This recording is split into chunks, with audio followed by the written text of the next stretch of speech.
Assalamualaikum warahmatullahi wabarakatuh. Waalaikumsalam warahmatullahi wabarakatuh. Semua apa kabar ini? Baik, Pak.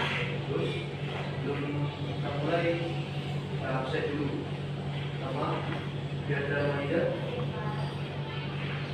Maida, Hadir, Pak. Muhammad, Nggak hadir, Pak. Kasih, Hadir, Pak. ya, saudara-saudara. Hadir, Pak. Hari ini kita sekarang berada di semester 2. Kita akan mulai pembelajaran kita yaitu bab 4. Itu tentang navigasi dan channel. Ini kita pelajaran navigasi dan navigasi tadi tentang lingkungan. Jadi kita tahap tujuan pembelajaran kita itu menjelaskan konsep bencana dan mitigasi adaptasi. Jadi kita bisa langsung semuanya ini kita untuk memproses. Memang kita perlu dulu tahu pengertian ini dan sekarang bencana. Jadi saat ini sangat penting ya. Ini pertama itu ini yang saya ini adalah lapa. Pada awalnya lapa ini awalnya di dalam di perahu ini dia keluar. Jadi kronologi yang pertama menjadi getaran sekitaran di bawah bumi utama. Jadi hewan yang habitatnya asli di sini dia akan lari atau atau wilayah yang lebih rendah dari kasusnya sebenarnya apa? Dalam hal ini kasusnya bahwa biasanya selalu jauh dari mereka. Kalau ada yang spesialisasi seperti kakian itu ada pada memang sesuai peraturan adat untuk pemerintah karena tidak diperbolehkan ada satu pemukiman di ada apa tidak tapi pasal pakma ini naik ke bawah ini ke atas itu meletus akhirnya sendirian tergantung di perlunya itu ada 3. Yang pertama itu ada stratum ini seperti ini dan segitiga. Dia aja begini, walaupun di kawannya agak kalau benar memang sering bergerak itu atau terpusat. Yang satu lagi perisai dia bentuknya kayak piring terbalik. Itu tidak ada Indonesia karena dia hanya satu wilayah di mana memang karakteristik geografisnya itu memang cocok untuk perisai itu Hawaii, Amerika. Itu memang secara geografis umumnya itu memang perisai. Kedua, apa yang percaya pada keluar letusan percaya beda dengan stratum. Jadi dia kental dan agak padat dia. Ada satu lagi gunung Maar. Gunung Maar itu dia kayak aku juga, cuman dia campuran antara stratum dan perisai. Gitu ya. Di bagian kakinya ini kayak stratum, biasanya segitiga. Namun pas sudah rata dia jadi persegi atau trapesium gitu. Nah, di bawahnya itu ada air atau yang kita sebut dengan kaldera. Air ini ada yang sudah pasti yang jelas panasnya. Karena kaldera itu mendidih karena adanya magma tadi, panas tadi menyebabkan ada jadi panas. Itu ada berapa gunung berapi mahal itu. Ada gunung warna-warni karena efek dari kimia tadi. Ini kronologi lainnya itu magma itu waktu meletus itu berubah dia dari awalnya menjadi lava. Nah, lava ini turun, dia akan turun terus sampai ke kaki gunung. Ada beberapa kasus ada sampai setengah di sini. Tergantung kekuatan letusannya. Itu kekuatannya itu kita tidak bisa prediksi. Kita hanya bisa prediksi tanda-tanda awal saja. Setelah itu, ini dia akan mengeras menjadi batuan beku disebutnya. Nah, selanjutnya kan ada dia terbangkan di udara. Dia akan jatuh ke tanah nanti karena efek gravitasi tadi itu akan menutupi wilayah sekitaran kaki gunung ini. Geografi dan nantinya bagi tumbuhan itu kadang akan tertutup oleh debu tadi menyebabkan kontrol tadi mati karena tidak bisa bereksistensi. Nah, hasil selanjutnya ini ada efek positif juga. Efek positif ini lava yang dalam keras muncul terjadi itu membawa zat-zat kimia ataupun zat biologis yang dapat menyebabkan tanah. Itulah kenapa banyak perkebunan pertanian itu banyak dibuat di sekitaran di gunung. Contoh kayak di wilayah Sumatera Utara itu Gunung Sinabung, itu wilayah Karo, itu banyak sekali tanaman situ. Perkebunan baik perkebunan sayuran maupun tembakau. Selanjutnya itu tanam longsor. Tanam longsor ini terjadi itu ada dua hal. Yang pertama faktor alam dan faktor manusia. Itu faktor alam itu biasanya terjadi karena hujan terus-menerus di wilayah lereng pegunungan. Pada saat bisa di wilayah sekarang lereng kiri ini diambil setelah longsoran. Saat itu hujan turun karena tanah tadi tidak dapat menampung air tadi, akhirnya jadi longsor. Tanah tadi awalnya itu keras karena air terkikis itu akhirnya longsor ya, karena itu ke bawah dan mengalami gravitasi juga. Nah, itu yang versi alamnya, faktor alam. Dan faktor manusia kira-kira apa yang kita tahu? Kira-kira apa faktor manusia itu terjadi karena longsornya apa? Faktor manusia ini kan bisa karena longsor ini bisa terjadi karena faktor manusia. Kira-kira apa?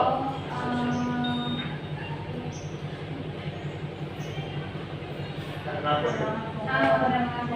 oke, pohon. Selanjutnya apa lagi? Selanjutnya ada penebangan pohon. Ada lagi. Baiklah, ini ada kombinasi. Penebangan pohon itu jelas sekali karena pohon tadi itu dia punya akar yang kuat, baik akar serabut maupun tumbang, itu dia mampu mencegah tanah. Masalah mencegah tanah itu tanahnya tadi yang kena hujan tadi dia tertahan oleh akar tadi, makanya wilayah itu yang ada pohon-pohonannya itu tidak akan jadi longsor. Paling itu cuma pengikisan erosi itu masih ada, cuma tidak separah satu longsor. Nah, karena faktor manusia tadi yaitu penebangan, akhirnya pohon tadi hilang, hanya tinggal akarnya tadi. Karena pohonnya tidak ada dari tebang, jadi akarnya ini tidak berfungsi lagi, mati. Nah, akhirnya pada saat hujan, akar tadi yang sudah mati ini dia merenggang.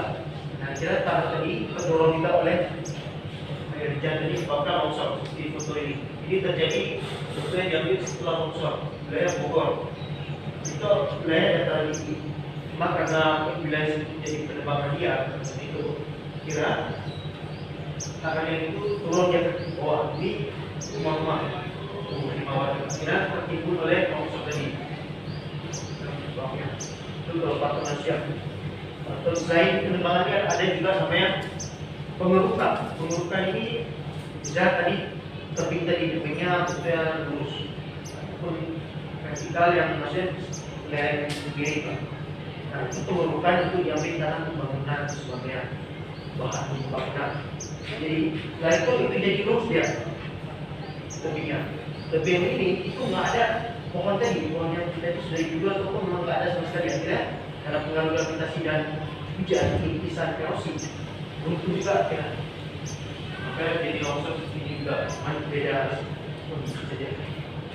Yang terakhir, selanjutnya yaitu banjir. Nah, banjir ini itu terjadi karena tanah tidak mampu menampung air. Awalnya itu pertama hujan dia dari awal turun akan jadi tumpukan air di tanah. Itu ada kondisi airnya tanahnya itu bisa diserap. Semua ada kondisi nggak bisa turun dia, kemudian nggak bisa tampung, akhirnya terjadilah banjir. Banjir itu yang pertama tadi sama kayak tanah longsor. Itu dia ada faktor alam dan manusia. Ini yang umum dulu, biasanya lebih sering terjadi karena faktor manusia. Kira-kira apa yang saja yang faktor manusia itu terjadinya banjir? Sering buang sampah sembarangan.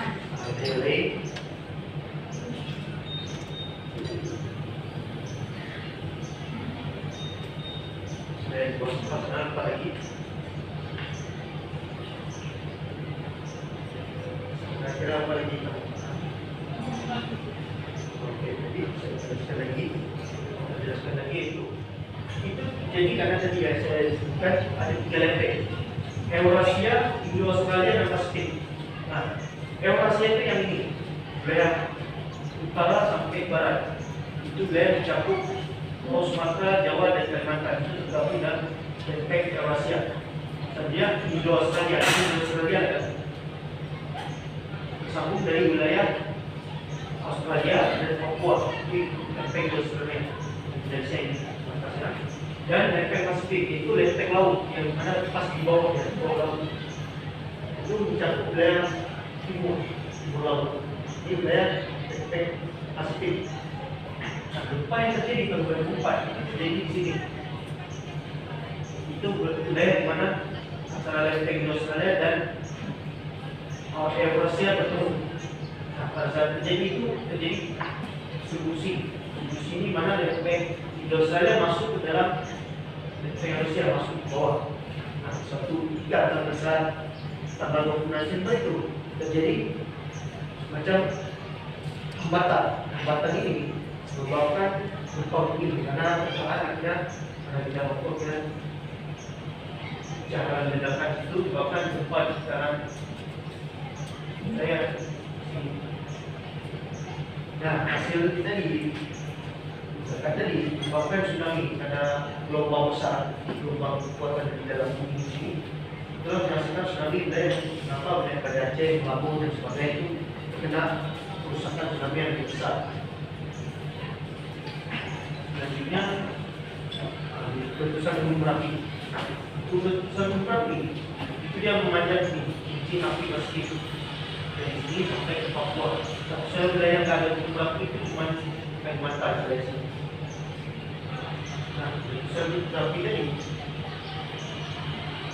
karena ini wilayah aktif. Nah, makanya wilayah sini punya lumayan atau aktivitas itu lebih sering berjumpa.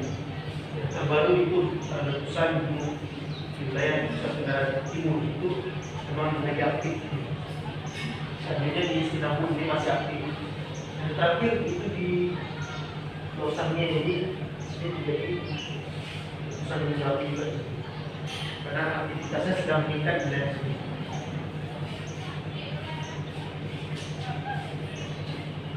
Nah, ini ada 1, 2 gunung Merapi ini dan Merapi di sini. Nah, letusan saat ini terjadi di sini dan di sini.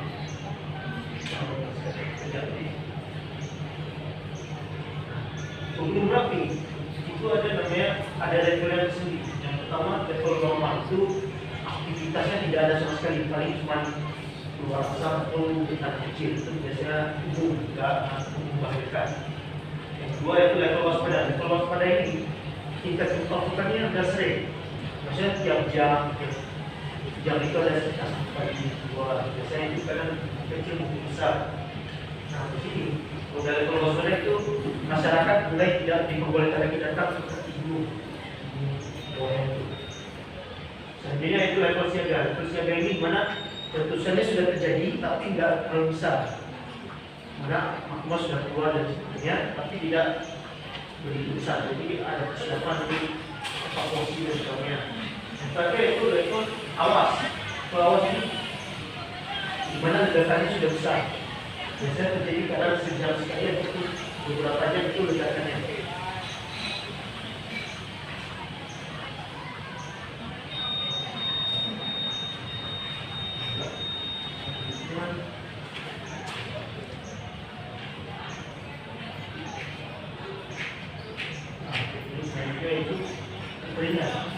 Ini adalah peta wilayah di mana kasus kekeringan lebih umum terjadi. Maksudnya wilayah ini memang punya lahan yang dimana sudah diubah di pemukiman atau sebagainya. Jadi wilayah di Jawa Barat, Sulawesi dan Jawa Timur itu memang wilayah yang sudah dialihkan jadi pemukiman. Kayak apa penampung air tadi itu hanya ada di wilayah ini lebih sering kekeringan di wilayah pemukiman.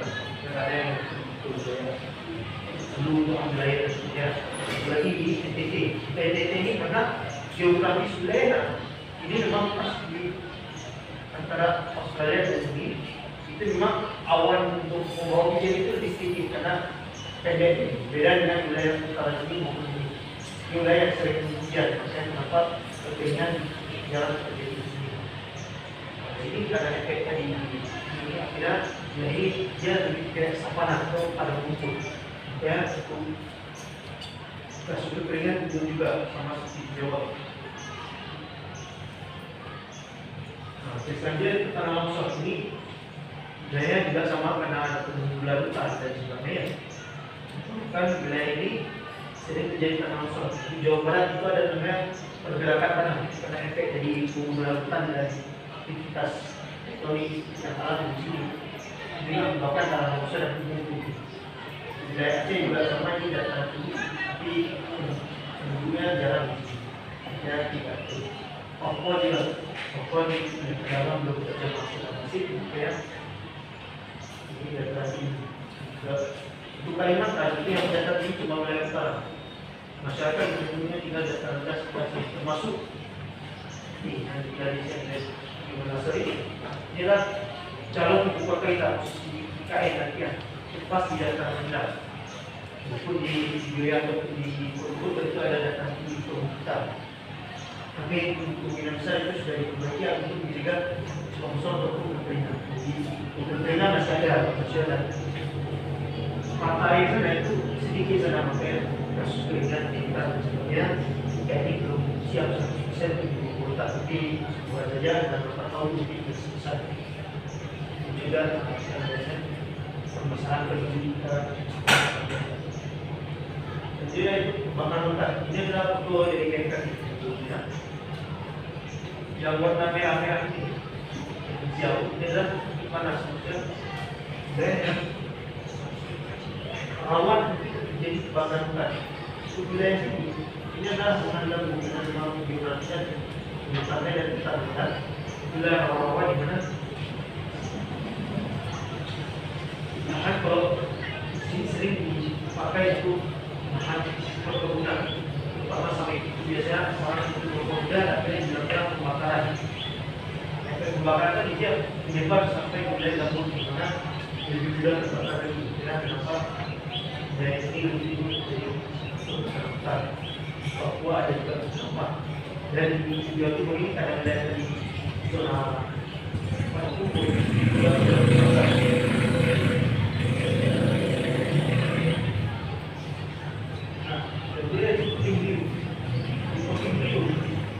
Jadi karena memang anginnya yang di Indonesia ini wilayah Palestina dan itu ciri-ciri menjelang itu data itu sering terjadi pada siang hari. Biasanya pada siang hari ini udara lebih panas dan kebakaran ini lebih sering. Itu jadi di dataran rendah. Sebenarnya itu biasanya terjadi tiba-tiba dan pas awal lagi minggu itu tiba-tiba udah ada bentuk angin tinggi yang sangat besar dan sebagainya. Jadi penyebabnya itu pertemuan udara tinggi dan udara panas karena pertemuan yang saling bertolak akhirnya menyebabkan adanya angin tinggi. Selanjutnya awan panas tadi dia bentrok. Nah, bentrok dia berbeda akhirnya jadi bagian itu jadi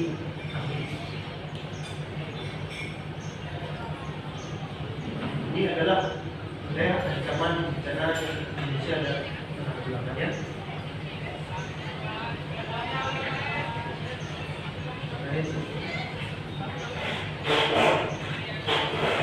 Oke, itu upayanya itu edukasi. Kita sendiri kita edukasi apa yang secara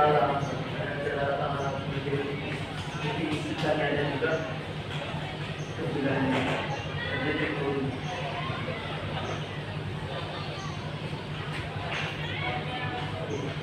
Waktu itu penelitian dan bencana ini akan Bapak jelaskan di depan mana dari pertama kita yang ini kredit atau kita dalam sebuah jasa.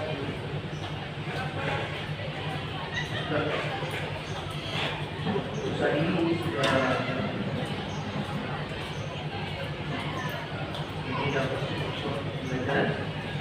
Untuk hari ini Pak yang menjelaskan tentang definisi UTM.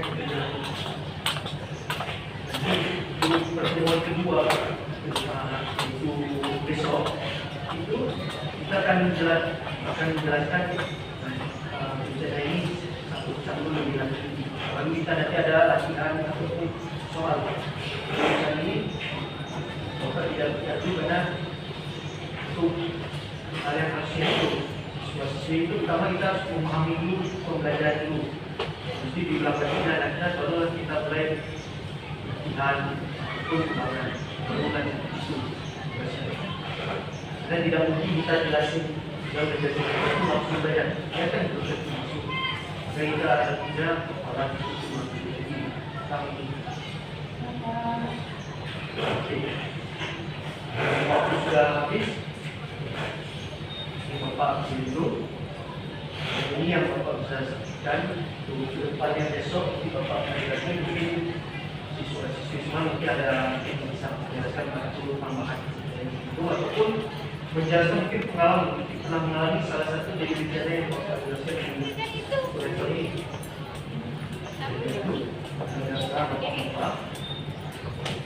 Jadi, Assalamualaikum warahmatullahi wabarakatuh.